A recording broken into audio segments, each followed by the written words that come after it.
Внимание! Массовая мобилизация. Таджикистан готовится к войне. Досмотрите это видео до конца, и вы узнаете, зачем Эмомали Рахмон поручил мобилизировать 20 тысяч военнослужащих резерва для укрепления таджикской границы. Уважаемые зрители, если вы ждали знак свыше, чтобы изменить свою жизнь, то вот он. Многие из вас писали нам по поводу того, как можно повысить свой доход путем перехода на работу в интернете для мигрантов с полного нуля.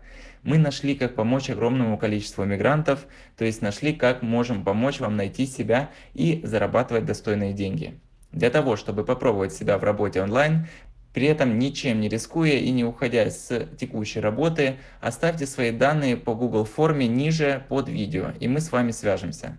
Помощь от мигранта для мигрантов. Мой опыт уже более 10 лет заработка в интернете. Попробуйте, только вы можете повернуть свою жизнь в лучшую сторону. Мы предлагаем вам консультацию, которая абсолютно бесплатная. Работа подходит для любого человека, любого возраста и пола. Единственное условие – это иметь ноутбук или смартфон. И самое главное – желание развиваться и зарабатывать. Переходите по ссылке ниже. После мы созвонимся по скайпу или другому мессенджеру, и я вам помогу увеличить ваш заработок. Подписывайтесь на наше обновление, чтобы всегда оставаться в курсе событий. 5 июля в связи с обострением ситуации на таджикско-афганской границе президент страны Эмомали Рахмон провел экстренное совещание Совета Безопасности. На встрече присутствовали постоянные члены Совета Безопасности, руководители военных структур и правоохранительных органов.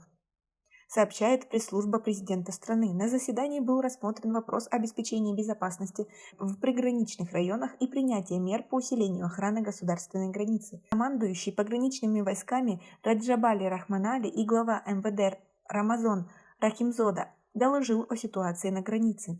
Принимая во внимание обострение ситуации в регионах на границе Афганистана и Таджикистана, глава государства Эмомали Рахмон поручил принять конкретные меры по обеспечению безопасности государства и нации на границе Таджикистана и Афганистана, отмечается на сайте главы государства. Было поручено с целью защиты государственной границы усилить потенциал охраны границы и направить дополнительные войска в требуемые районы. Отмечается, что глава государства также поручил наряду с усилением пограничного потенциала уделить особое внимание предотвращению нарушений на государственной границе, в том числе предупреждению транснациональной преступности, терроризма, экстремизма и незаконного оборота наркотиков. В завершении заседания Эмомали Рахмон поручил министру обороны страны мобилизировать 20 тысяч военнослужащих резерва для дальнейшего укрепления границы между Таджикистаном и Афганистаном. Как вы относитесь к такой мобилизации? Свои ответы напишите нам, пожалуйста, в комментарии. Сообщается, что афганская правительственная армия не способна оказать достойный отпор противнику и нередко вынуждена отступать. Также Эмомали Рахмон провел телефонные разговоры с президентами Узбекистана и Казахстана. Отмечается, что президенты обсудили актуальные аспекты межстрановых отношений, но в центре внимания сторон были вопросы обеспечения региональной безопасности. Эмомали Рахмон и Шавкат Мирзиёев обсудили тревожную ситуацию, которая складывается сегодня в соседнем Афганистане, в особенности в его северных и северо-восточных провинциях, по периметру которых проходит линия государственной границы двух стран. Эмомали Рахмон рассказал Мирзиёеву о новых фактах вынужденного перехода линии границы военнослужащими правительственных сил Афганистана.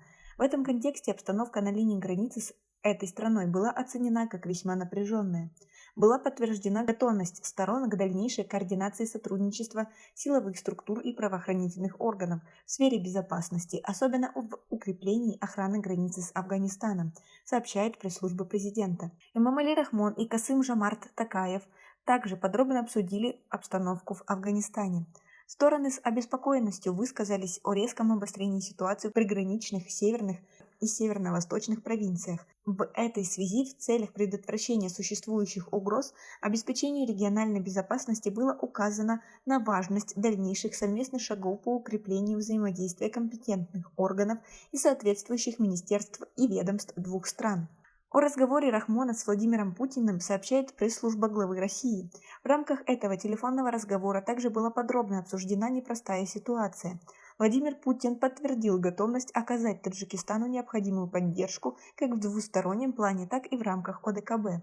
Главы государств выразили взаимный настрой на дальнейшее укрепление российско-таджикистанских отношений, стратегического партнерства и союзничества, сообщает пресс-служба. Президенты договорились продолжать контакты на различных уровнях. Как вы относитесь к такой напряженности даже между президентами, ведь каждый из них понимает всю опасность ситуации? Свои ответы напишите нам, пожалуйста, в комментарии. У нас пока на это все. Оцените наше видео подпиской и лайком. До скорой встречи!